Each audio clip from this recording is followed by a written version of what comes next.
The best bits of Florida, the Noles, no snow, no state income tax, and the white sands of the Gulf beaches. And the White Sands Breakfast Blend from DeLuna Coffee. A combination of 5 different beans, some roasted to a light roast, some to a dark roast. The end product, a perfect blend that will perk you up better than a day on the beach.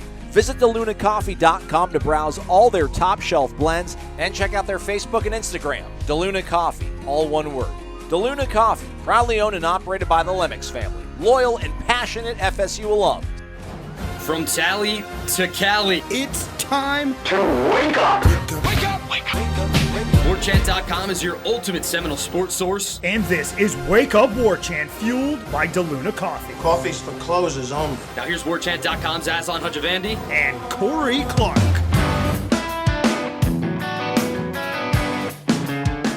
Wake up! What's up, everybody? It's Wake Up Warchant, fueled by DeLuna Coffee. DeLunaCoffee.com. Come explore our world of coffee. The bundle, it's going down over at the website, DeLunaCoffee.com. A bag of white sands. Ask them. Tell them. Ground it however you would like. They'll do it. Ed and the boys will. They'll even give you the whole bean. You also get the sea salted caramels, and you get the tumbler. Sure, love for the program and DeLuna Coffee. Get the bundle. It's over on the website. The website that we work for is Warchant.com, which remains the ultimate Seminole sports source. Much like the Olympics, we battle it out every 4 years, but not on a nationally televised production. This is a day-to-day grind. Corey goes out there, grinds. Ira grinds. Gene does it. Michael, Austin Cox, Tom Lang, August 9th. What, Jeff Cameron's part of the family? Right. My goodness. This gorilla is now on top of an elephant. Like Hannibal. Coming for that. Coming for that rear end, everybody. Corey, how are you, man? I'm good, buddy. I think Jeff actually starts August 1st, but his show moves to our YouTube channel on August 9th, I think. So many moving parts, Corey. Yeah. So many moving parts. You figure But maybe, yes, we are the gorilla on top of the elephant. Yeah, you figure maybe the SEC would want a part of a football-centric program that is so fervently followed that it has a website that dedicates all these resources to it. But that's just one man's opinion. Hey, it Biased. might happen. It might happen, buddy. Give it time. Give it time. If it does, though, I got a lot of concerns. We'll talk about them because this is going to be a Renegade Express edition of the program. We'll also talk NBA draft later on in the program, so do check out the show notes for the timestamp for when we do talk about the NBA draft.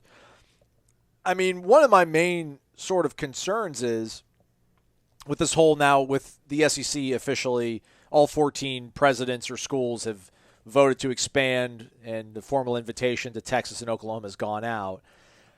It's just that, man, we're not going to get left out, but then that's not a good sort of mindset, I think, to have right now, Corey. My just concern is that if we weren't one of the first ones taken now, right? This like they're picking teams. This is 4th grade gym class all over again. They're picking teams, quite literally. They didn't pick us. Doesn't mean we're not going to get picked, but we're not seen as valuable as these other teams. So then when we are picked and we are on this team, how often are we getting the ball? You know, how many shots are we going to get? Is anybody really passing it to me, or am I going to have to play defense a lot? And then that's the only way I'm going to be able to create my shots and get some buckets. That's my concern, is that even when this does become whatever it's going to become, 32 teams, 60 teams, by the time we're invited to the table, are we not? Do we lose even? Have we lost even more luster? Are we not as relevant? Are we not as powerful? Is our voice not as loud when we get to that table? Your counter is. Well, again, man, I know it's been a down half decade here. It's been rough. I get it. It's still Florida State, and people that are casual sports fans, Florida State still had I know it was a long time ago, but the quarterback in Varsity Blues was going to Florida State. That's right. Like it still has weight. It still resonates. Jalen Ramsey, Dalvin, Jameis, they weren't that long ago. So I do think it resonates across the country. It is a national brand. So they will, you could give Vanderbilt $400 million a year. And unless they hire Nick Saban, Vanderbilt's still going to be Vanderbilt, man. Right. And Ole Miss is still going to be Ole Miss. Mississippi State, Arkansas, Northwestern, Purdue, Minnesota, all these schools that are in these huge money-making conferences, they still don't have any real name recognition. They won't ever. I am quite confident knowing that I will die. Hopefully that's 50 years from now. But when I die, Northwestern will not have won a national championship in football. It's not happening. You can give them $100 million a year instead of the $50 they're getting now. It doesn't matter. So Florida State still has there's still only about 30 teams, and that's probably too high. How many? I don't know how many teams have won a national championship since 1980, but not many. Probably 20, 17, something like that. Florida State's one of those 17. How many have won multiple? Probably 12. Florida State's one of those. They will that name means something, and it will continue to mean something. This isn't like Nebraska, where, again, love Nebraska, great fans, great history. You're in Nebraska.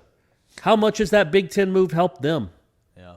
You know what I mean? It hasn't at all. They're making gobs more money than Oklahoma has. How's that working out for them? They're still in Nebraska. Florida State's still in Florida. They still get to recruit Florida. They still have that name recognition and the stadium, and the fans, and yada yada yada. So I get why people are upset. And I'm upset. We talked about it on the live show on Thursday night. Like I'm genuinely. Part of me is resigned to what college football is now, and part of me is furious, and I'm angry about it. But I do think when all the dust settles, Florida State, as long as Norvell is a good coach, Florida State can still be a semblance of Florida State. Will they be able to get back to dynasty years? No, probably not, but I don't think that was in the cards anyway. But they can still be Florida State. They can still contend for national championships, and they can still, by God, win ACC championships. That doesn't go away because Texas, Oklahoma are moving to the SEC. It just gets harder until we figure out what this thing ends up being 15, 20 years from now. It gets harder in the meantime to compete for national championships. Do stay connected to warchant.com. We got plenty of content coming up on the website regarding this. Lots of roundtable discussion with not only Corey and myself, but also Gene Williams, founder administrator of warchant.com, Irish O'Fell, our managing editor, and Tom Lang and Jeff Cameron, the aforementioned Jeff Cameron, also getting involved in a lot of these segments that we're going to be cranking out over on the YouTube channel here. Couple of other notes. My point was that, real quick though, Aslan, was sure. Just that, like, when this all settles, like Vanderbilt, Ole Miss, Arkansas, they don't trump Florida State in anything that really matters. Florida State still has a better chance to win a national championship, even making $20 million or less per year, than Vanderbilt does, and always will.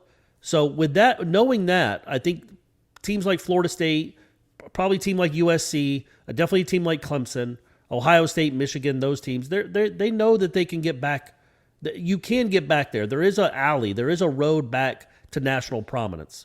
It's just for the good of the sport. This was very bad for the sport, in my opinion, to break up an entire conference and then add those two juggernauts to the conference that already has, the needle. The needle's already pegged to the right. I don't know what Texas and Oklahoma can do to move the needle, but it's already pegged all the way over to the right. Yeah, this one goes to 11. Right. Couple news and notes.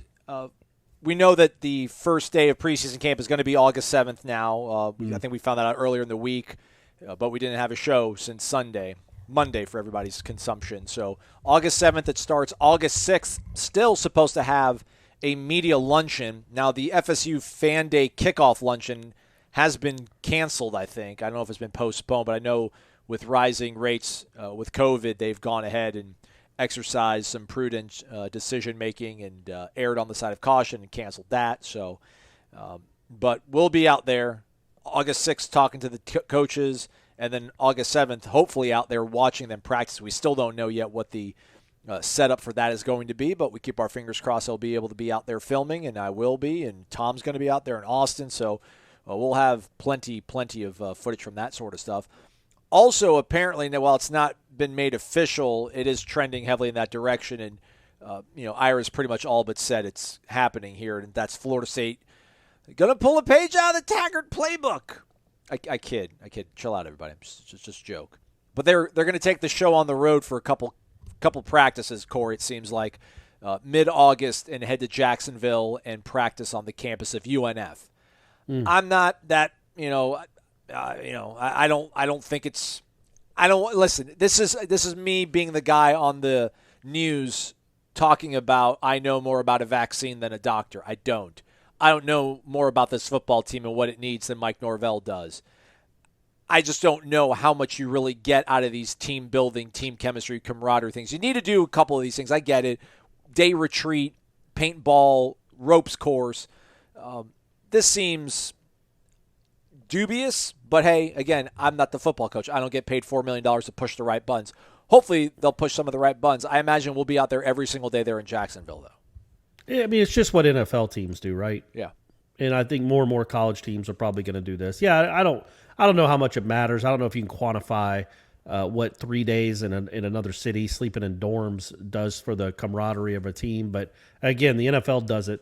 So, and college football is becoming the NFL anyway. Right. So why not adopt all of it? There you go. Hey, beat Notre Dame, and then I have to sit here and eat crow and talk about, hey, that fourth down stop they got, that was them bonding 1:30 in the morning under the Matthews Bridge, talking about their favorite Limp Bizkit song. Playing for wow. They rose up. Okay. They rose up and made. Hey, have you seen that 99 the Woodstock documentary, the 99 Woodstock documentary? No, it's been out for a while. Or is it a new one?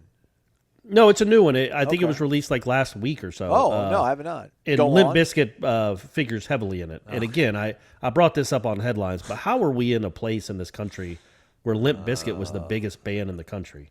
I mean, what happened? Really? They went. It's not just that they didn't come right after Poison. I could understand that. Like, this is something different. This is great. They came right after like Pearl Jam, Nirvana, REM, and then all the people that I would have figured liked that music all of a sudden was like, this guy's kind of rapping in a weirdy voice, and the guitar player's all dressed up like in a costume. This is awesome. Like, it was just odd. It was odd that we were in a space there where Kid Rock and Limp Bizkit were like two enormous acts for a couple of years, like stadium acts. Yeah. Anyway, but it's Woodstock. I thought it was a really good documentary. So go watch it, folks. Okay, there we go. He gets no money from that. We begin the Renegade Express. Naples Knoll 88 asked on Wednesday, any idea why this did not upload to Google Podcasts? He was ready to go. He was rearing to go. We hadn't posted a show in quite a bit, and I had to let him know that this was simply the thread in which everybody asks the questions. This wasn't the thread in which I post the show. So good to know people care. Good to know people are concerned. We here. We ready to go. Random_John, good morning, Aslan and Corey. Hopefully your star continues to shine brighter than that of the ACC. Shouldn't be hard to do with the ACC racing to the bottom of the sports financial world. Come on, John. Come on, tighten up. We're kidding. Love you, man. Knowing that FSU is locked into a years-long inferior financial contract with the ACC, how long can FSU realistically be a contender before falling by the wayside as so many programs of football past have fallen? This is my parenthetical addition, but was it money that made those programs fall? How will FSU keep the Norvells of the world from leaving us only to land on the SEC's money pile? With ESPN seemingly running the show, they will demand better from the SEC schools because of the money. What happens to FSU when the Arkansas and Kentuckys of the world start lapping us? Please do not tell me this cannot happen, because 2 years ago we were told things could not get any worse for FSU football. True.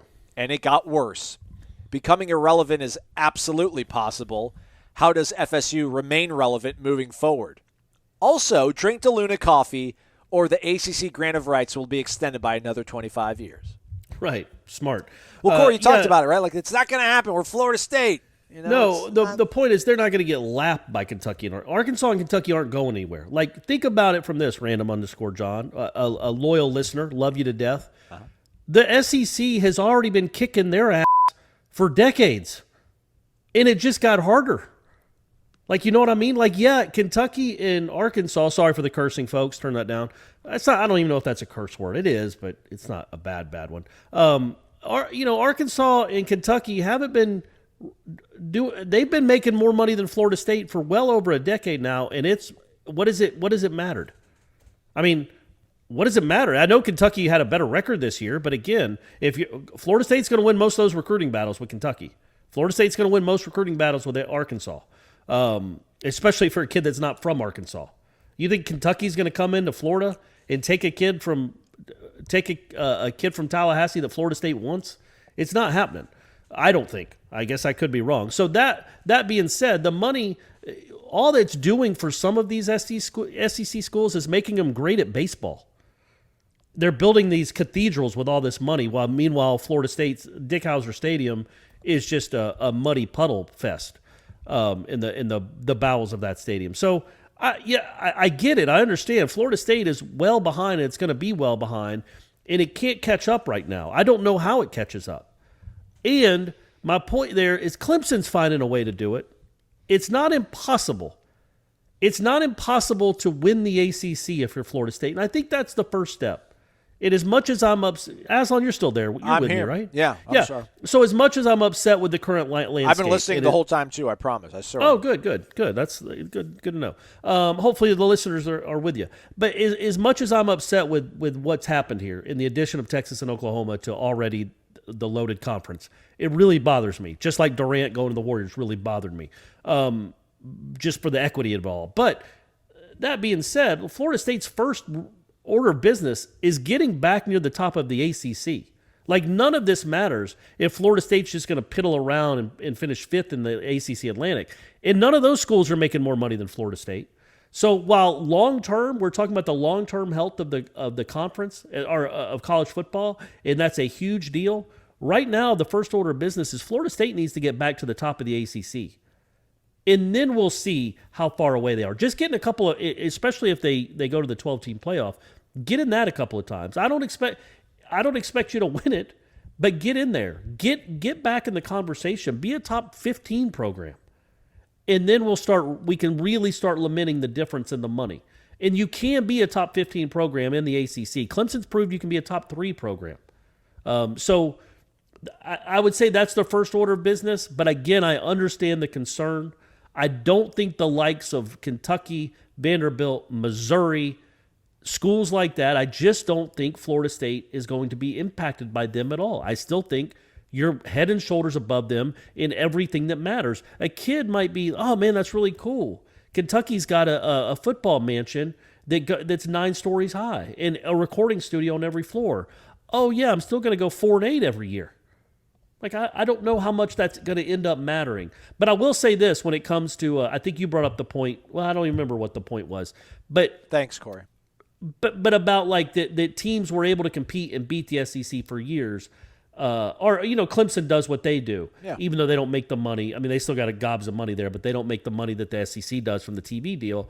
But like, there really has never been in the history of this sport a greater discrepancy when we get, like it used to be, like say when, I don't know, 1990, Colorado and Georgia Tech both split the national championship. Yep. Well, what was the difference there in the money those schools made?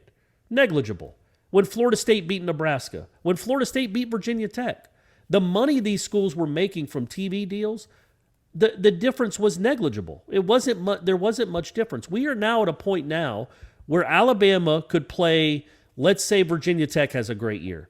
I know, just roll with me on this one. Alabama plays Virginia Tech for the national championship. They will have an advantage of $21 to $24 million a year they bring in more just from TV revenue that Virginia Tech does. It is like the New York Yankees playing the Pittsburgh Pirates in the World Series. That, to me, it's not quite that. Well, it might be. I don't know if the disparity is quite that great, but that's what you're looking at now. And that's what bothers me the most is the disparity in the money that these schools are getting when they're supposed to be playing the same sport and competing for the same thing. Well, how could Virginia Tech ever really make it into a national championship game? Virginia Tech might not be good, but they are. But Virginia. So an up-and-comer. How is an up-and-comer ever going to make it now? I don't see how that can happen unless Vanderbilt decides to start spending money on football. I don't know. Long rant, but I get it. I get why everybody's concerned. I'm right there with you. I do not like what's going on.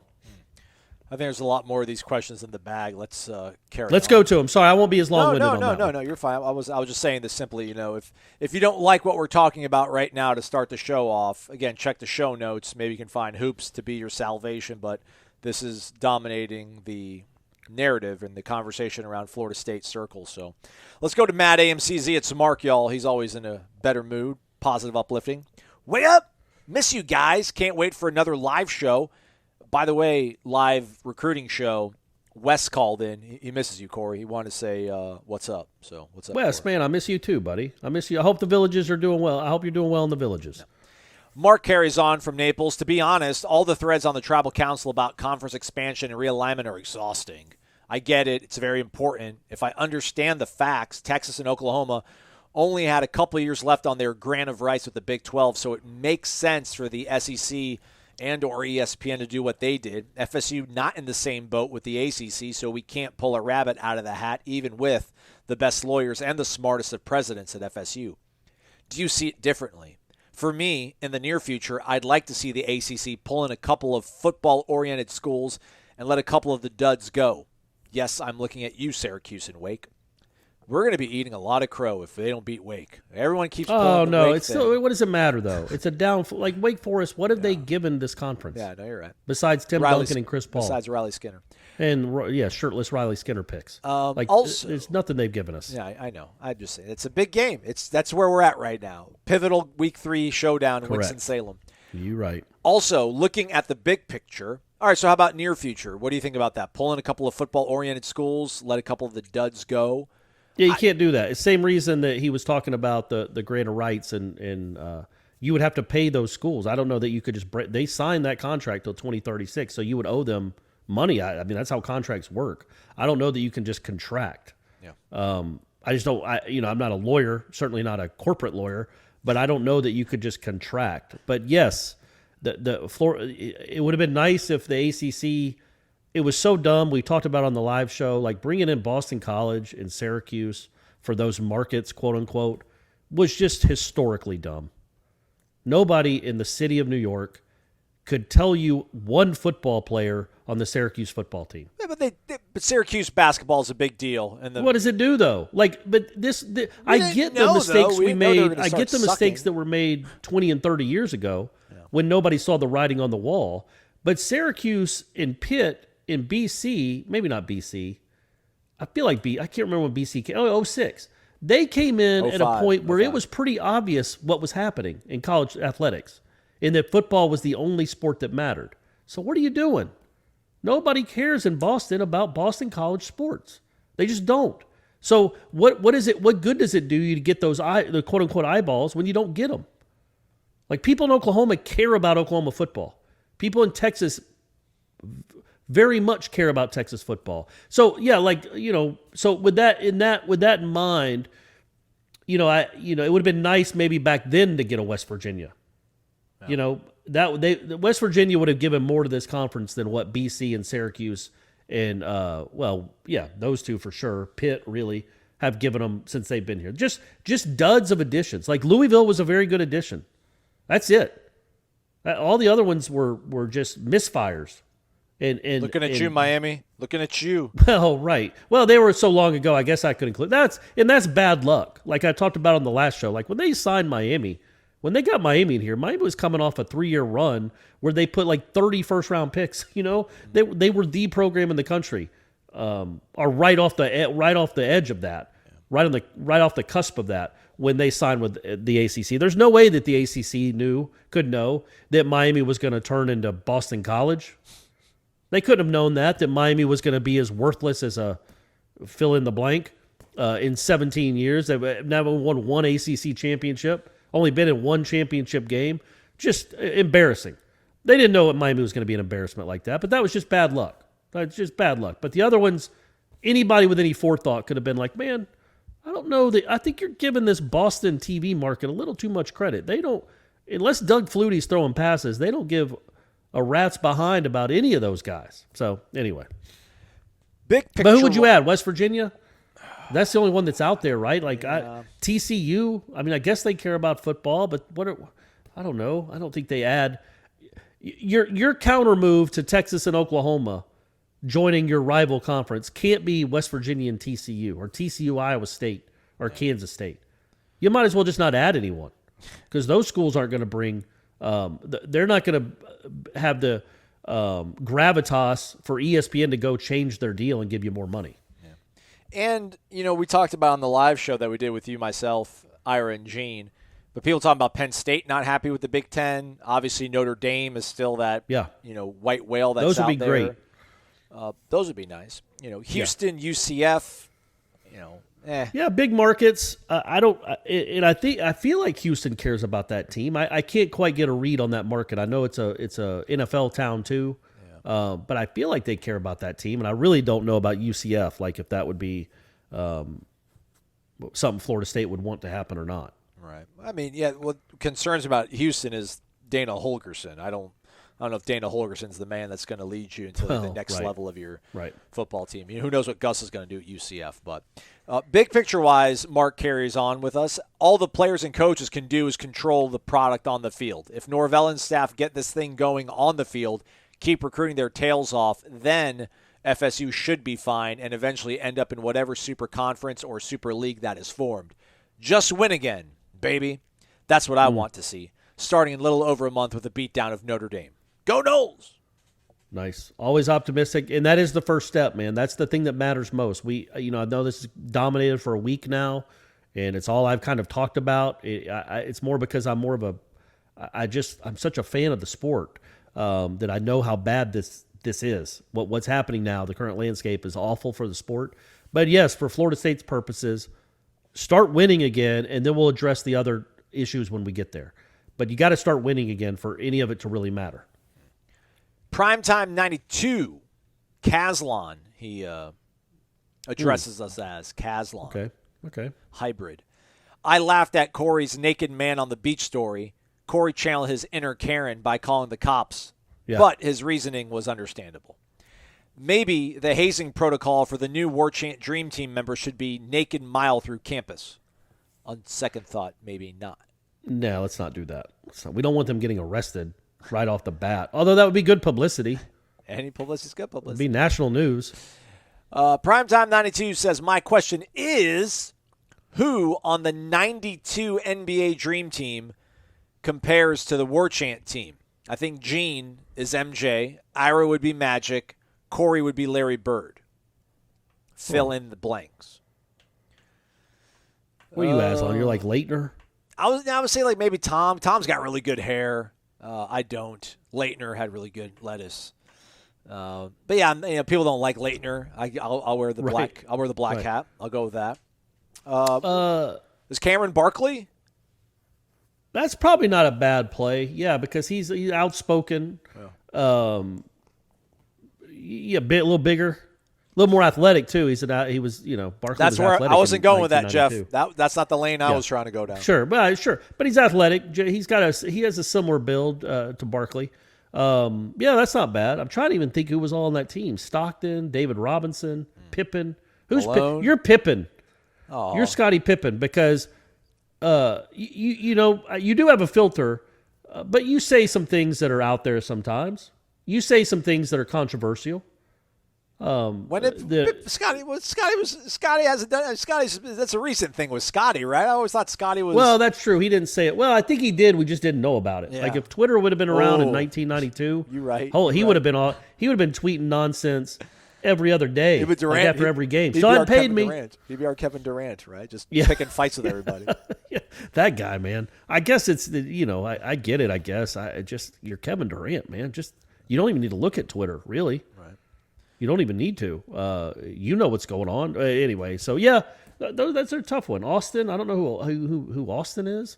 John Stockton was on that team. I can't remember. You're like closing your eyes and like, can I envision this? Chris Mullen. Bird. Chris Mullen on that team. Chris Mullen, Patrick Ewing. Yeah. Drexler. Yeah, Mullen. Yeah, I think I'm probably Chris Mullen. Okay. Kind of off to this. I'm a sniper. No, you're Larry Bird, man. He said you're Larry Bird. Take it. Well, I know, but I was thinking of like Dream Team Larry Bird, who could barely move because of his backlog. That was another thing that happened on the beach that was awesome. I was just sitting in a chair on the beach, looked down to my left to pick up something. Not even all that fast, I didn't think. Not too quick. And my back locked up on me. I mean, getting old, folks, is the worst. It's not for sissies. Like it hurt for like 18 hours. I got one of the kids to like step on it like they were crushing grapes. That didn't really help. It just really hurt, and for no reason, just to look to my left. I used to be an athlete, man, and now looking to my left on the beach locks up my back for a day. So anyway, you probably weren't hydrated. All you young listeners, that's what you got to look forward to. Just when you thought the chicken sandwich war was over, it's coming back in a big way with Zaxby's new signature sandwich.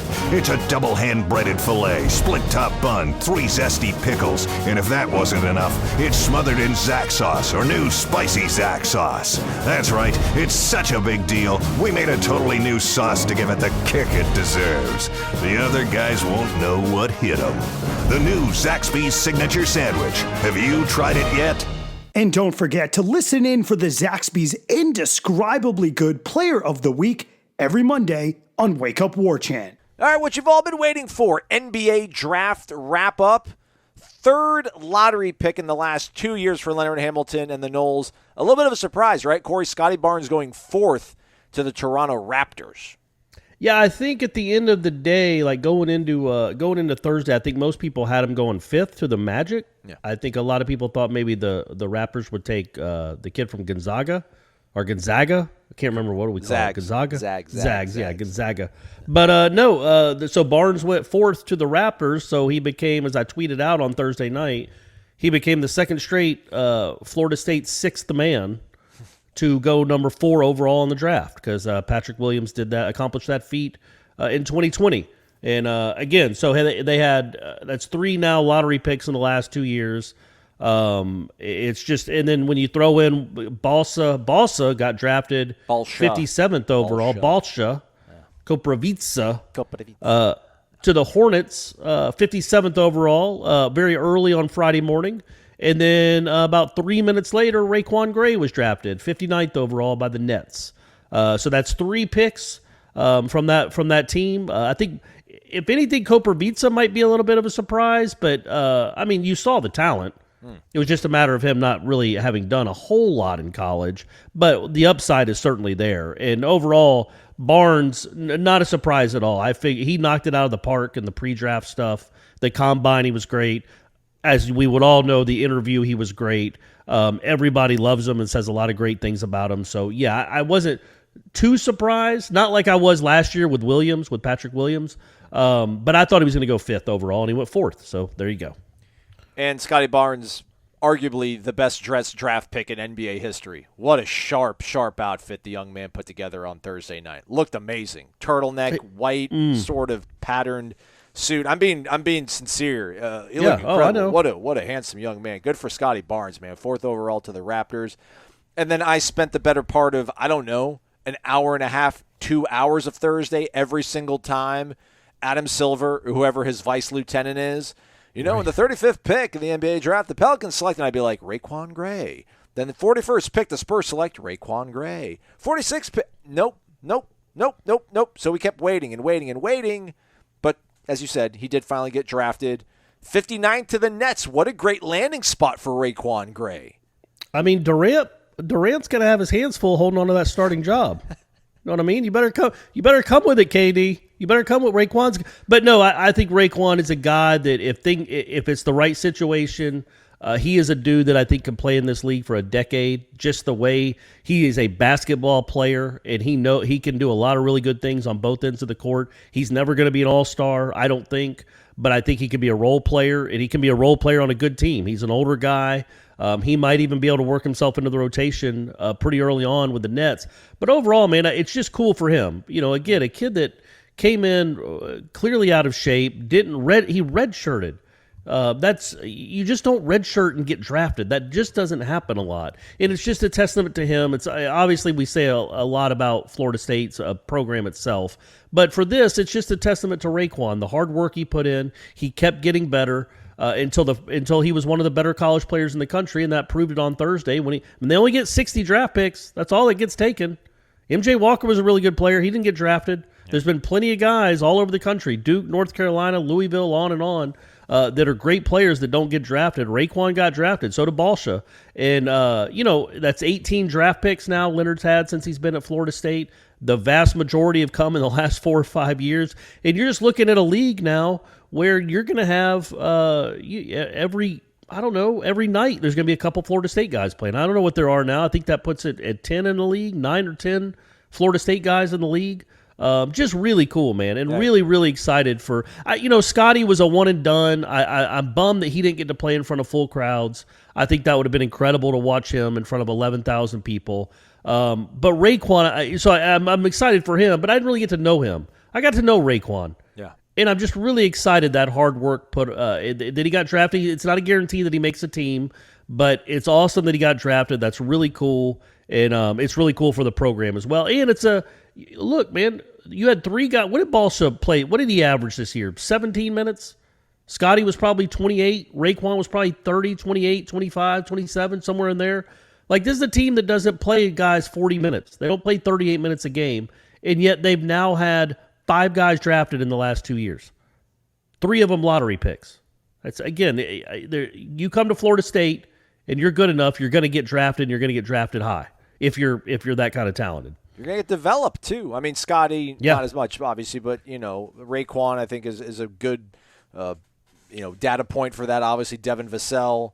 Terrence Mann. Yeah. Vassell's a great data point for that, too, because he didn't play much as a freshman, but he developed, and then he became one of the better players in the country. Clearly, he was a lottery pick. Yeah, man, I just think this is kind of what the football draft used to be, but now you go into every year. Now you go into next year thinking, okay, well, who's on this current Florida State team that's going to be drafted next year? Who's their 6th man next year? Because he's a guaranteed top 5 pick, apparently. But who's that going to be? What are they going to do with Matthew Cleveland? How much better is this guy going to get, or is that guy going to get? And so it's just, again, it's really cool for the program. They've always been a good program. They're turning into a top 15, top 10 great program, and they're putting dudes in the league, and that can only help with recruiting. Yeah, these guys keep getting drafted. They had more draft picks than Kentucky. They've had more lottery picks than Kentucky, Duke, and North Carolina the last 2 years combined. Maybe I think Florida State might have had the only lottery pick in the ACC. Am I missing? I think they did. Florida State had the only lottery pick on Thursday night in the AC from the entire ACC. Yeah, it's just what Florida State has become now, and it was just another really good night for the program. Watching 2 guys that I don't know what they're going to do with Balsa. I don't know if he's going to. He might be a guy they send overseas for a year to see if he develops. That happens. He might play in the G League, but he is certainly. I mean, you saw the way he could shoot, right? I mean, when he did that step back 3 and buried it. I think that might have been the only 3 he took all year, maybe. But he can shoot. Shot almost 60% from the field this past season. Yeah, and they're not all dunks. No, like a lot. He's just got a nice shot. He's a skilled big man, and I'm really interested in what he turns into. And then Raekwon too. Again, I'm just really excited for him. And then Barnes, has a chance to be an all-star. He's just a super duper freak. Balsa drafted by the Hornets, but I think he's being traded to the Pistons. It's hard to keep up with everything that happens on draft night, but I sure wish the NBA would figure that out, man. That makes it almost unwatchable. You're watching it, and they're talking. Reese Davis is saying something about, he's going to New York or he's going to Charlotte, and it's like at the bottom, no, proposed trade to New Orleans. It's like, okay, well, where's he going then, and why is he wearing that hat? So yeah, I wish they could figure that out, but yeah. So Balsa was drafted for someone else. Yeah, it looks like for the Pistons. So you get hang out with Cade Cunningham, even Luka Garza. Luka Garza went to the Pistons, so Koprivic can take his spot. Everybody will be, I'm sure, Garza's going to get all the feel-good stories from the beat writers, but Koprivic will rise to the top over Luka and his size 27 shoes or whatever the hell he wears. So. Right. But yeah, what a great night again for Florida State basketball. I think, and you made a really good point too, Corey, about the fact that I don't know how many NBA fans we have that listen to the podcast, but yeah, you be watching an NBA game, you're probably going to be able to. You're good chance there'll be a Florida State guy on the television. So that's super awesome. It's getting close to that, right? With Mann and Vassell and Williams and Bacon and Beasley. And now these 3 guys, Trent getting some burn with the Jazz. Yeah, Trent's with the Jazz. You hope he can find a spot in the rotation. It just keeps happening. It's more and more every year, obviously, and it just, again, it's been 5 or 6 years. It's been the 5 best years of the Florida State basketball program history. And it's starting to show itself. Not starting to. It's been showing itself in the NBA draft. Jonathan Isaac, don't forget him. It's just lottery pick. Seemingly every year there's a lottery pick. They're always winning games. This is just more fuel to that fire and certainly doesn't hurt in recruiting. All right, let's get back to the Renegade Express. These are all questions submitted by our valued subscribers over on warchant.com. This comes from C_Swizzle8. Gentlemen, wake up like mad. I said it again. Like M. Adam CZ said. He's never mad. He's always in a good mood, y'all. Like Mark said, can't wait for another live show and can't wait for the season to start. Bought my plane tickets to Tallahassee for the Notre Dame game. It's going to be a fun weekend that I hope ends with a Seminole W. Nice. We all do. We all do. My questions are, Corey will like this, he puts in parentheses. What if Andrew Parchment ends up being a better, quicker, more versatile Tamorrion Terry? Terry was listed at 6'3", 207 pounds. This is according to the NFL draft. Parchment 6'2", and he posted a video of himself weighing in that said 196. This being said, in your opinion, how much does 11 pounds make a difference in quickness and power, and what could it do to our wide receiver room if Parchment ends up being better? Ooh. Wow. Better than like 2019, Terry? Man. Yeah, that's a tough one because, again, Terry did things that nobody at the school had ever done before as far as long touchdown catches, and I think he had the most, like 50-yard touchdowns, or second most. He had the most in the country, and I think it was the most in Florida State history through 2 years. The guy just did things that weren't normal. I don't know that Parchment will be that guy, but maybe he'll be a better receiver overall. Like, I don't know. You know, Terry was one of the better deep threats this program has ever had. I mean, they're just not normal for guys to score that many long touchdowns. And when he was healthy in 2020, he did it the one time against Notre Dame and then shut it down. And who knows what's going on in his life right now. But as far as Parchment, man, yeah, I don't know that you can. I think there's a chance he can have a season similar to Terry in numbers, maybe. But I just think it would look different. I don't think he's that kind of guy that's going to be. He's a deep threat. I'm not saying he's slow. I don't know that we're going to see a lot of guys like Terry that are like Randy Moss light. You know, he's not Randy Moss, clearly, but a guy that you're going to take 2 or 3 shots a game with deep. And, you know, once every 2 games, he's going to have a 70-yard touchdown. I don't see that out of Parchment.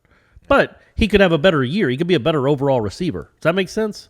Yeah, for sure, man. There's more to, being a wide receiver than catching 70-yard fly routes. Right. Although it's not a bad thing. It's not a bad thing to do. Sure. And Milton and Travis both brought him up at the ACC kickoff, saying that how fast he was. It's one of the first things they mentioned when they talked about him was how fast he was. Smart, veteran, all that too. But speed was one of the first things they brought up. So that's always good for a receiver, Aslan, to have speed. Absolutely. Make plays. Let's revisit this one so we actually get to see him practice. I want to see him in person. I still haven't seen him in person. Yeah, and it's also impossible. You'd probably be better off answering the question about the body weight. Yeah, I don't know. Some people just wear it differently. Right. 11 pounds. Some people are 220 pounds and run 4 threes. It's how their body's put together. Yeah, I think you could be in a different weight class, boxing, but football wise, it probably just helps out a little bit more durability. Sure. Yeah, I don't know. Really, how much of, if you're not Julio, and it's not so much, it is freakish strength, but like the 11 pounds isn't going to make the difference in, a lot of things that you're going to do as a wide receiver. At least not catching the ball, route running. Yeah, moving a DB and blocking, of course, but I don't think the difference between 196 and 185 is this guy's just, he just goes up and high points it over everybody now because he's got that extra girth. Right. But it's a good thing, though. Hey, man, it's definitely a good thing. They need help at wide receiver. And to Corey's point, both quarterbacks had good things to say about Parchment. So we'll know soon enough. August 7th, they'll be out there. It's going to probably be hot, too. But whatever. I'm not complaining. It's Florida. Deal with it. Right. Mm-hmm. Warpath Knoll. Wake up. 2 questions. What are you looking forward to seeing in camp most besides the quarterback battle? Maybe seeing Andrew Parchment out there. I want to see the offensive line. I want to see just how they look in pads, just aesthetically, and the way they can maybe move some people around that are standing in front of them. And at the same time, if not that, probably Jermaine Johnson running off the edge. Yeah, I think we know, but we know what that's going to look like, right? It's going to be him, we saw a him glimpse. doing things. We saw a glimpse. I think, really honestly, for this team's purposes, we just talked about it, but receiver was worse last year than than offensive line. It was a worse position group than the offensive line, which I didn't know was possible going into the season, that there would be a position group on the offense that would be worse and a bigger question mark than the O-line, but that's where we are now. That's how good Atkins is, and that's also how bad the receivers were. So that to me is, I want to see guys, and you started to see it at the end of spring practice a little bit, make plays, man. And I talk about it all the time. It's almost, it's almost, you can't even quantify what that means. Just when the ball's in the air, go catch it. Like if it's a DB on you and you're leaping up and his back is turned, come down with the ball, because it happens to your guy. All the other receivers in the ACC seemingly can do it against the Florida State defensive backs. Why can't you? So, and I didn't see enough of that in the spring, but they're also really young, and Parchment wasn't here. And I did think McClain started to play better at the end of practice, at the end of the spring, and he made a couple plays. He also dropped balls. That's going to happen. But I just want to see some guys have some wood for and go make plays when they're covered. Just 50-50 balls. Like I said, like I joked in the spring, those 50-50 balls always seem more like 10-90 balls. Yeah. If they can actually be true 50-50 balls, when you go up and make a play, that's just, it's become the worst position on the team. I don't know. It might be really good this year. I shouldn't say that. It's the position group that I have the most questions about, and there's plenty to have questions about. But wide receiver, to me, is the one that has to prove the most, even more than linebacker. I was going to say, okay, all right. Yeah, I mean, close. They're close. They're nip and tuck. But just because there's, they're going to probably play a lot of 2 linebacker sets. Well, they're always going to have 3 wide receivers on the field. Right. You got to have some guys that make plays, man. And so hopefully that comes to fruition and we see that. Second question, as every day draws closer to kickoff, what was your favorite opening game? I'm way too prisoner of the moment. I would probably say Ole Miss. And this, everyone's going to roll their eyes and be like, what? 2014 Oklahoma State. Although I didn't get to watch a lot of it because I was working. I don't even know where I was, if I was in Oxford or Starkville. But, I mean, did no other game set the table for what the season was? Well, actually 2013 did. I mean, shoot, the way you carved up pick was like, all right, this is what's going to be. I like season openers that portend to what's going to happen the rest of the way. In 14, madness, gold numbers, we're in Jerry's world. Just like the enthusiasm we had going to that game, the arrogance. We were riding high like, I'm not going to that game. Why? We're going to be back there for the national title game. I can't afford to be out there twice in 1 year in Jerry's world. I'll sit this one out. And to, be looking at my phone and be like, what, we're only up by 10? Like, what's going on right now? So I don't know. Part of me, just the weirdness in me, kind of enjoys looking back on that a little bit. If not, I'll go 16 Ole Miss. I was there. That was great. Good times. Hurting SEC people's feelings can never be overstated or underappreciated. The answer definitely isn't one of those Miami games.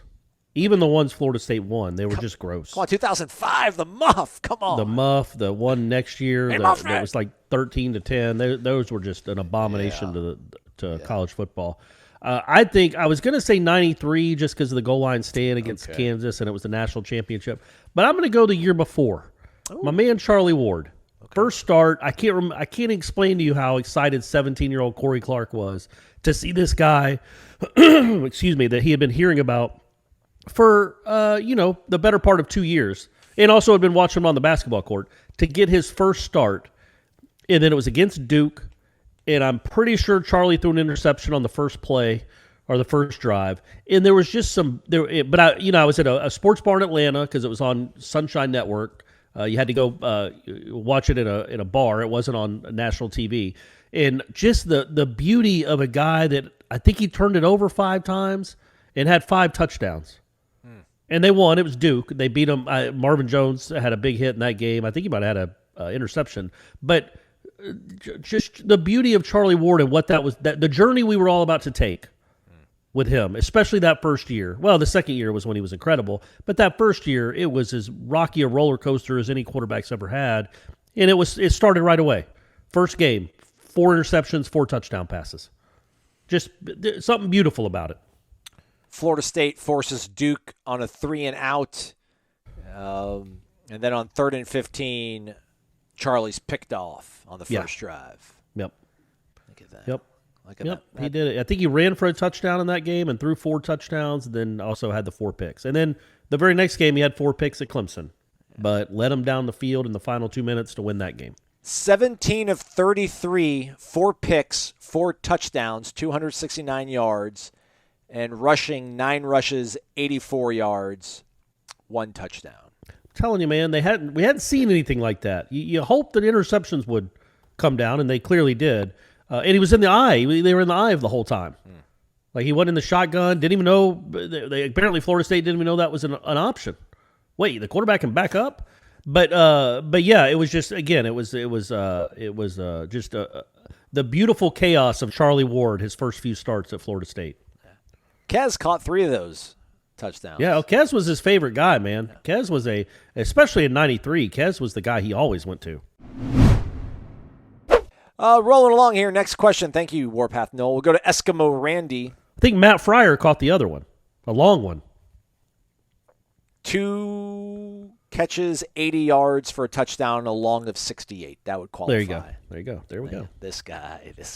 Flex it. I did Flex on him, Corey. Eskimo Randy. I was taking a nice, quiet, naked midnight walk on the beach last week trying to think of a question to ask you guys until someone called the police on me before I could think of anything to ask, so I'll just I ask. apologize. That's my fault. I wish you would have said, is Corey Clark, is that you?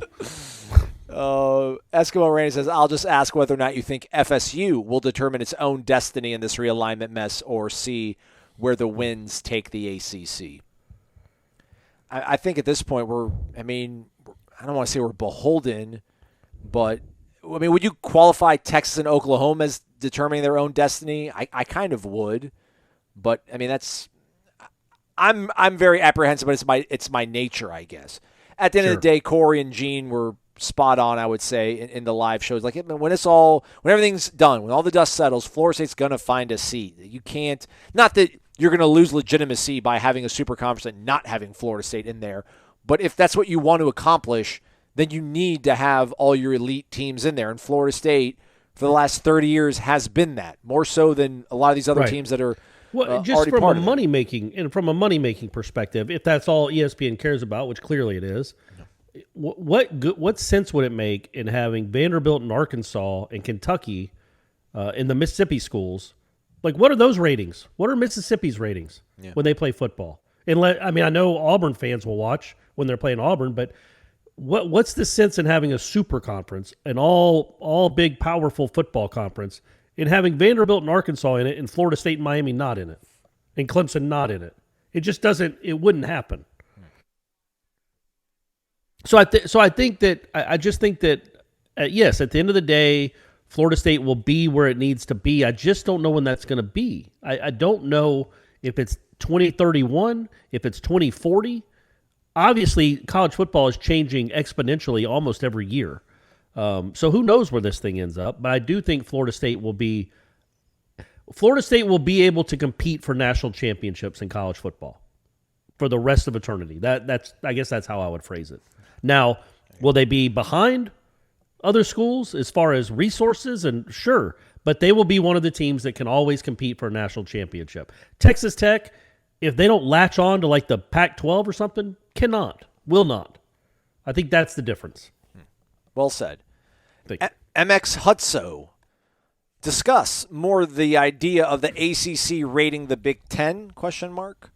Since their television deal is almost up and the ACC big boys are locked up in the GOR, why not try to add the Big Ten big boys to the ACC and create a new TV deal to rival the SEC? Adding Ohio State, Michigan State, Penn State, West Virginia, and Notre Dame. How come nobody ever talks about Wisconsin? Come on, Wisconsin's pretty good. Yeah, good point. Wisconsin's one of the better teams in that program. I never even think about them. Yeah. And Notre Dame, adding these teams, could create a better payout than the Big Ten currently gets and rival the new SEC.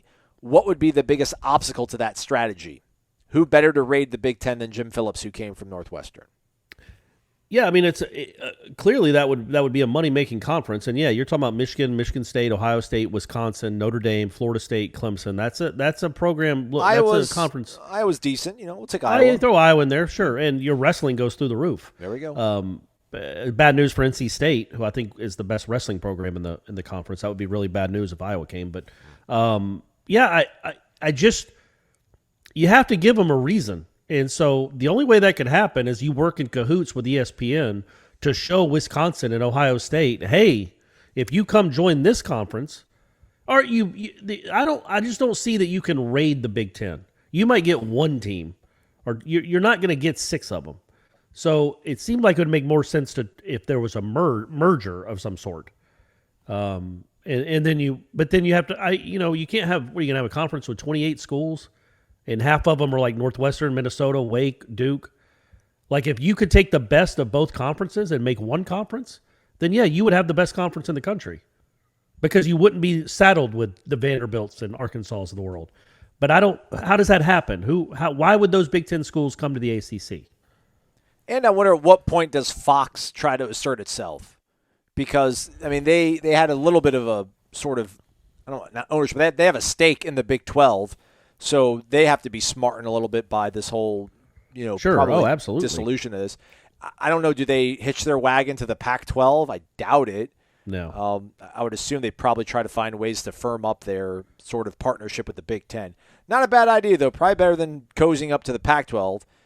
But to Corey's point, I just, I mean, it would be awesome if they found a way to do it because we're not rating them. They're going to rate us. Yeah, that's what I think. It would be like, I always use the comparison of Durant going to the Warriors. This would be like if Durant had Curry, Clay, and Draymond come join him in Oklahoma City. Yeah. Like it's a lot easier to the team that's already winning, that's a championship contender, it's a lot easier to poach from other teams than it is the upstart team trying to poach from a championship team. It's not a great analogy. I went all the way through with it, but it wasn't great.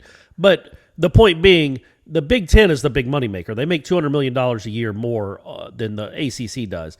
I think it's the other way around. Would the Big Ten poach Florida State and Clemson?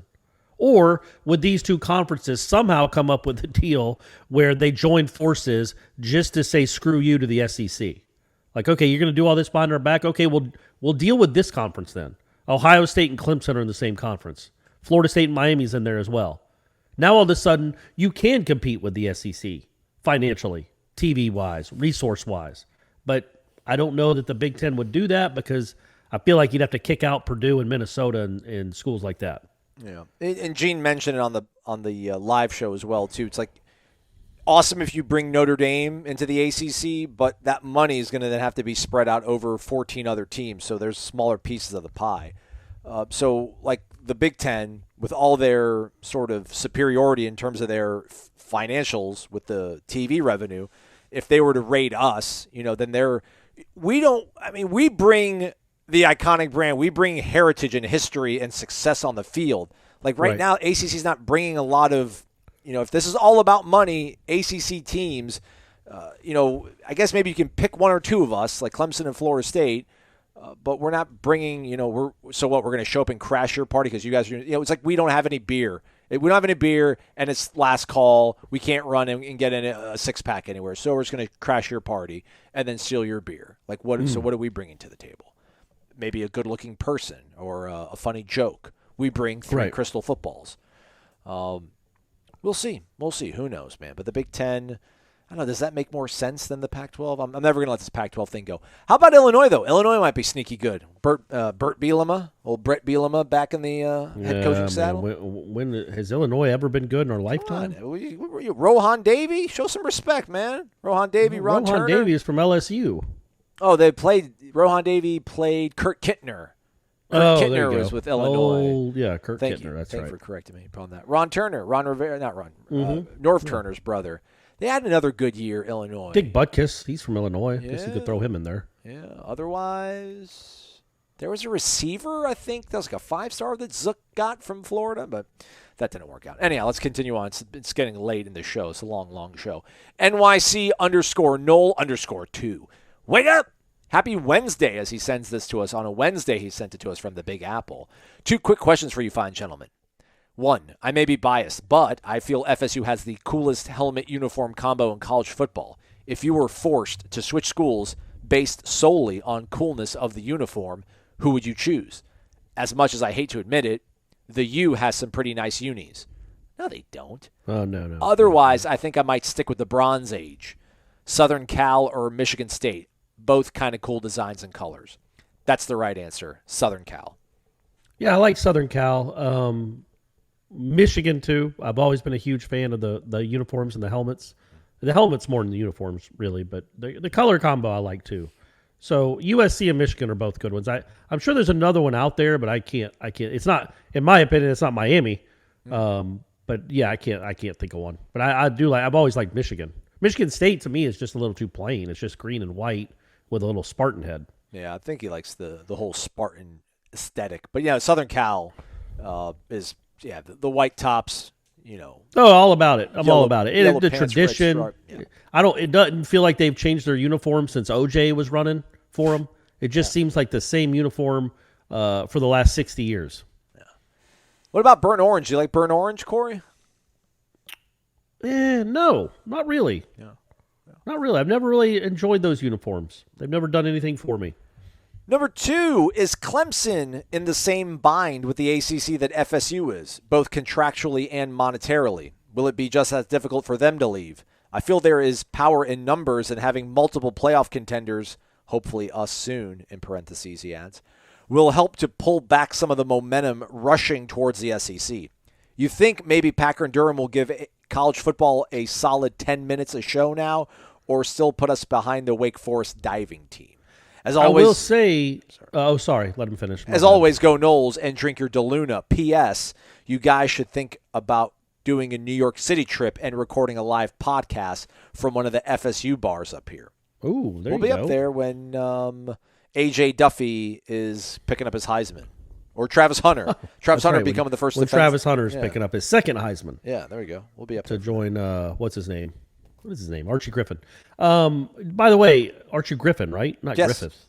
Griffin, you're right. By the way, look up his last year when he won the Heisman. I'm sure I've talked about it on the show. My man scored like 3 touchdowns and won a Heisman Trophy. I mean, how crazy is that? How good were they? Anyway, it was like 3 or 4 touchdowns. It was a crazy low number. I wasn't talking to you to look Was it it up. a I just strike met people. short season or something? No, he ran for a ton of yards, but I guess they had this big white fullback they give the ball to if they were inside the 2. And so he got all the touchdowns and Griffin got all the yards and I guess the trophies. In 74, he averaged 6.6 a clip, 12 touchdowns, 1,695 yards. And then the next season, 1,450 yards, 5.5 yards per carry, so a whole yard less, and 4 touchdowns. 4 touchdowns. A Heisman Trophy winning running back with 4 touchdowns. And I'm trying to see what Ohio State did in 75. They were 11-1 though. I'm sure they were good. He's the best player on one of the best teams. I get it. Now I forgot the question. I talked myself into not even remembering the question. It's whether or not Clemson and us were both contractually, or if we're in the same bind with each they're other. in the same boat. Now Clemson has more money to work with because of their strong booster situation that hopefully Florida State can fix and get. That's another thing. Is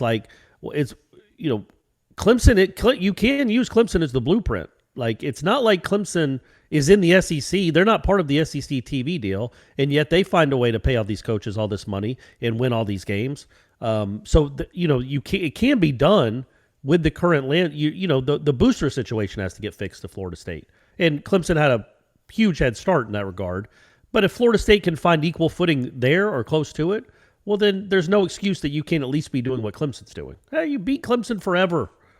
You know what I mean? Whatever the boosters. So I do think, going back to Clemson, though, we talked about this on the live show on Thursday, I do think those two schools will be lockstep, much like Oklahoma and Texas, where they're much more attractive together than they are separate. So if there was, for a reason, if the SEC decided it did want to go into South Carolina and Florida again, I do think that they're much more attractive together. If the Big Ten wants 2 extra teams, whatever, we're talking about building a super conference, I think Florida State and Clemson need to be bound at the hip. Well said. Keep it moving. Captain D _63. It's Daryl. It's Thomasville, North Carolina.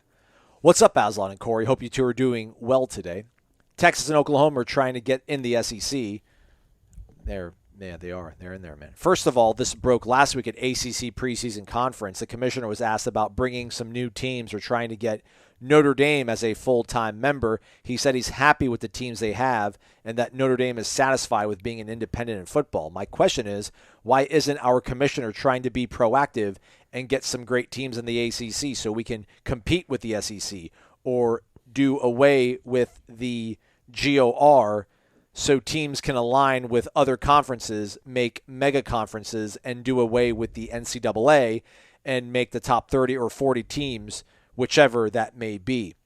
Basically, what's Jim Phillips doing? I just wouldn't assume. Yeah. I wouldn't assume what he's doing based on public comments. We had no idea, that the SEC, Sankey never said anything about Texas and Oklahoma. You don't say. I promise you, Phillips does care about football, and he understands the importance of it, and he understands the importance of a TV deal, a lucrative one, getting one for his charter members of these, or the members of these conference. So at least we know that he has a history of caring about football, and he was there. He was there in the Big Ten when they were making those gobs of money, and he was up for the commissioner of that league. So I don't think you should assume that just because he says one thing about Notre Dame that is how he really feels. That's the best way I can explain it. I have no idea if he has any way to make that happen, to make that dream a reality, but he definitely understands how important Notre Dame would be to the to the conference as a whole if it joined as a full-time football member. Second question, now that Warchant has an all-star team with the new hires, how about having a roundtable once a week during football season to discuss last week's game and the upcoming one? Well, we do. It's called the Warchant Report. We've been doing that. We'll have, look, you're going to have, Ira and Jeff will have a show on Sunday nights. There'll be the post-game show with Gene and Tom, the pregame show with Tom and Jeff. Jeff and Tom, the Jeff Cameron show will be 2 hours every day. Then we have our show, which will be an hour every day, and then there's headlines, which is 2 hours a week. You're gonna want if you're wanting to know what the opinions are of the people at Warchant about the game that was just played, you will have a ton of avenues to go down to figure that out. But I'm sure we'll do stuff like that. We'll have live shows recapping the game. Maybe it's like a rotating. You wouldn't want to have a live show with all 7 of us. That's just too much. Trust me, I've listened to podcasts like that. You don't know who's talking. It's too many voices. Everybody's trying to be the alpha, and obviously they know that I am, but they still try to flex like they are, and it just gets into like a competition. Who can be louder? Who can say the most? So you don't want 7 people on mic, but 3 or 4 in a live chat. I think we'll do that throughout the week. Sign up for warchant.com, drink your DeLuna coffee, hit the like button in the right corner of your screen. Beat Notre Dame. Thank you, Daryl. Well done. Derek XDQ004. Wake up. Good morning. I am super excited about fall practice getting ready to start, though I don't have any reason to feel this way. Come on. I feel more optimistic about this season than most. I feel like if the defense improves from awful to average, we should be able to get to 7 wins. And with a little luck, 8 wins could be obtainable. I could be looking through garnet and gold glasses, but I do feel like this is a real possibility. Yeah, it's a possibility for sure. Question. Give me one example of a success from each team unit, offense, defense, special teams, that would help us get to 7 or 8 wins. Here are my 3 examples, giving an example of a success from each team unit. Offense, if our quarterbacks can combine for over 4,000 yards of total offense. On defense, 25 or more sacks. Oh, man.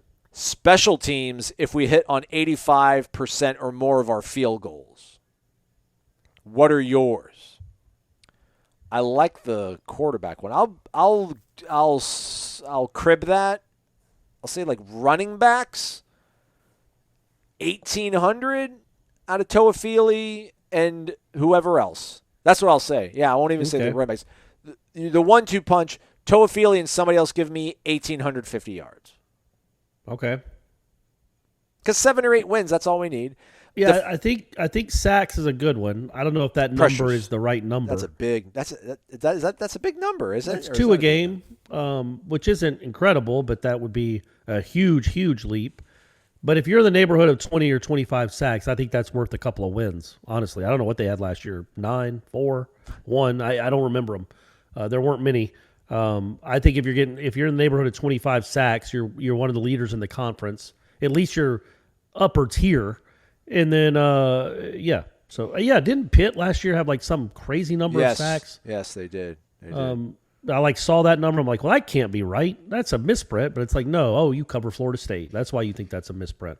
As far as I don't think the field goals would be nice, but I think I'm gonna do more like national ranks. If you rank in the top 20 in the overall special teams, whoever does that, who ranks that? S&P or something? Yeah, the S&P. If you're top 20 in the S&P in special teams, top 70 in defense, top 30 in offense. That's what I'm looking for. Okay. The NCAA does a really bad job of sorting these statistics, but if you get 25 sacks, you're in the top 50 of rushing. You're like the top 35. That's a huge jump. That's a big. Yeah, it could happen, man. It could happen. Things happen. You're in a good place. Get pressures. Just disrupt the pocket. Please disrupt the pocket. I'd also like to have 3 receivers over 500 yards. Okay. I'll say give me 15 field goals over 40 yards. Oh man. Okay. What? They're gonna be going for it a lot on 4th down. They're gonna be trying field goals. Field goals don't win games, Aslan. As always, support our great sponsors and go Noles. P.S. This is actually somebody asked this in another question. Let's combine this. So Derek mentions, if they're going to name the MVP of the ACC championship after John Swafford, the championship game trophy itself should be named after Coach Bobby Bowden, which that's a really good point. We then segue to Seminole Nation 1474. It's a really good point. Wake up. Love the show, guys. I think this is maybe first time Seminole Nation 1474. I was just wondering, all caps now, how in the world is the ACC championship game MVP named after John Swafford? The man who never really cared about football. The man who let Notre Dame use the ACC last year to save their season to get what in return? The man who left a 1,000-pound gorilla on our back in albatross of grant of rights deal. What do we have to do to get it named after the man who made football in the ACC? The most important football man in the ACC's history. How do we get it changed to the Bobby Bowden MVP award? This travesty cannot stand. Go Noles. You guys are right. Swafford played football. He was a steward of he was there. He was here for a long time. I think he did. I thought he played at Carolina. He did. No, he did. But his brother wrote like a hit pop song, I think. Really? Yeah, I can't remember the name of it, but I'm pretty sure his brother wrote a hit pop song. Okay. In the 60s, 50s or 60s. But Swafford didn't even bring in Florida State to the conference. You know what I mean? Like the biggest move the ACC ever made when it came to football was landing the behemoth in 1992-91 when they signed it, Florida State. But Swafford wasn't even on the clock then. That was Gene Corrigan. So you would think it'd be named after Corrigan. Huh. But yes, 100%. No move that the ACC has made when it comes to football other than 30 years ago when it landed Florida State has amounted to a hill of beans difference in anything. Miami was a good swing, but you fouled it off. Everything else has been Virginia Tech, I guess. They've turned out they've been a good member. Louisville's been okay, but have any of these things been like you're not talking about? I guess Louisville got you a Heisman, but none of you could argue that Louisville and Virginia Tech have been okay. They ain't Texas and Oklahoma, and they're not Florida State. Like they haven't had anywhere near the impact that Florida State has had. So yeah, hey, I'm all for it, man. I think they should name. I think they should name the trophy the Bobby Bowden Trophy if you win the ACC. Yeah, they're not going to change the Swafford MVP thing, but yes, Derek's got it, and Seminole Nation will put you as a co-sponsor on the bill. Yeah, make it the Bowden Trophy for sure. Absolutely. All right, let's hustle through these last two. This has been a very long show. Thanks for hanging tight with us, everybody. We appreciate it. Here's a nice soliloquy from our friend Dave in Bardstown, Kentucky. Just want to give a shout-out to my son T-Bone. He's the only Florida State fan in his school, and you can imagine the teasing he got from his Louisville and Kentucky classmates last year during second grade. But did that deter his fandom? No, it did not. We went 3-6. The teasing only got worse, but this only galvanized his enthusiasm. When FSU beat Louisville twice in basketball, this really ticked off the Louisville fans. So when we got trounced by Michigan in the Sweet 16, they were really quick to let him know yet again. T-Bone, though, continued to proclaim the superiority of Florida State athletics. Despite all the naysayers, when asked what kind of birthday party he wanted, there was only one option for Tommy: a Florida State football-themed party in Bardstown, Kentucky. His persistence paid off as the former naysayers were now pretending to be Scotty Barnes as they dunked basketballs while jumping in the pool. The family was all decked out in FSU gear, and we served garnet and gold cupcakes. Side note, red velvet looks pretty close to garnet, by the way. I'll email you guys some photos if you like. It was epic. I'm a red velvet connoisseur. Do send it, Dave. Okay, all right. Here's another what-if column for you guys, and this is actually a really good one. This should be like the last one that we do. What if FSU beats Notre Dame? And then he also, that is a good one. in his typical Dave flair, goes on to even push it further. What if FSU beats Notre Dame and UCLA beats LSU? Here's what I think would happen. Julian Armella sees the writing on the wall, elects to come home to Tallahassee. FSU continues to improve while LSU dwindles, and we beat them in 22 and 23, putting SEC West and SEC East victories on our near future resume. Wouldn't that be something? Yeah. Let's do that, though, I think, right? What if Florida State beats Notre Dame? Florida State beats Notre Dame, yeah. A huge game. It would be huge. And I will say I lived that life, T-Bone. I was a Florida State fan growing up in Atlanta, so it wasn't so much Georgia Tech, but it was a lot of Georgia fans. There were not. I remember Kim Becker was the only girl in my whole school that was also a Florida State fan. It's because her dad went there. So it was nothing but Georgia sweatshirts, Georgia shirts, and then me and Kim Becker representing the Noles. And then weirdly, once we got into middle school and high school, all of a sudden you started seeing more and more Florida State stuff. As you know, they started winning 11 games every year. But when I was growing up, when I was in elementary school, and they were always going 8-4, 9-3, 6-5, it was just me and Kim Becker living that life. Wonder what Kim Becker's up to now. Don't be a fan later, Corey. Living that, just showing you. All right, last one. Let me make sure. Yes, it's Get Down Black. What's up, Leroy? It's been a while, man. What's up, guys? It's been a while, he says. You're right. It has been a while. Life's been good. LOL. Talking to each other. Yeah. My question, out of all the defensive backs, not including transfers, who do you think would be starting with Brownlee holding down one spot? Who do you think makes the biggest jump in improvement? How bad of a situation do you all think we would be in if our starters were all non-transfer players? Would not be good. No, because it would Jamie not. Robinson, Jarian Jones, I think are probably going to be your two best defensive backs. And if Mako Dotson can get healthy or figure out whatever's going on, he's also involved in the mix. I always forget about him. Yeah. Always. Yeah. And he led the nation in interceptions a couple years ago. Okay, so not Brownlee, transfers. Who would be another? I don't know. Dent? Kevin Knowles. I'd say Akeem Dent. Okay. But I'm still on that bandwagon. Like, I'm hanging off now. I was firmly on the bandwagon 2 years ago, and now I'm like, my foot's caught in the wheel, and I'm hitting my head on the ground, but I'm still on it technically.